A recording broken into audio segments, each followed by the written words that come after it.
இன்றைக்கி நம்ம ரோட்டு கடை காளான் தான் எப்படி செய்கிறோன்னு பார்க்க போகிறோம். வாங்க வீடியோக்குள்ளே போகலாம்.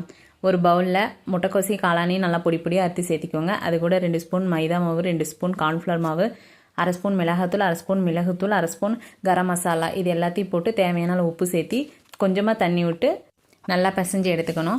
ஆயில் சூடானதும் நம்ம காளானை பொரித்து எடுத்துக்கணும். பக்கோடா மாதிரி சின்ன சின்னதாக போட்டு நல்லா பொன்னிறமாக வர அளவுக்கு பொரித்து எடுத்துக்கணும். பொரித்து வச்ச காளானை ஒரு தட்டில் போட்டு அதை நல்லா உதுத்து எடுத்து வச்சுக்கணும். ஒரு பேனில் கொஞ்சமாக ஆயில் ஊற்றி வெங்காயம், பச்சை மிளகாய், கருவேப்பிலை 3 நல்லா போட்டு ஒரு 2 ஸ்பூன் இஞ்சி பூண்டு பேஸ்ட்டையும் போட்டு நல்லா வதக்கிக்கணும். இஞ்சி பூண்டு பேஸ்ட் நல்லா வதங்கினதுக்கப்புறம் 1/2 ஸ்பூன் மிளகுத்தூள், 1/2 ஸ்பூன் மிளகாய்த்தூள், 1/2 ஸ்பூன் கரம் மசாலா 3 போட்டு நல்லா வதக்கிக்கணும். அது கூட 2 spoon tomato sauce, soya sauce சேர்த்து நல்லா கலந்து விட்டுக்கணும். தேவைக்கேற்ப நம்ம உப்பு சேர்த்திக்கணும்.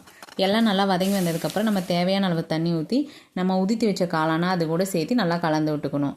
இதை ஒரு 10 நிமிஷத்துக்கு மூடி போட்டு வேக வச்சு நல்லா இறக்கி கொத்தமல்லி தழை தூவினீங்கன்னா ரோட்டு கடை காளான் ரெடி. நெக்ஸ்ட் வீடியோவில் பார்க்கலாம். பாய்.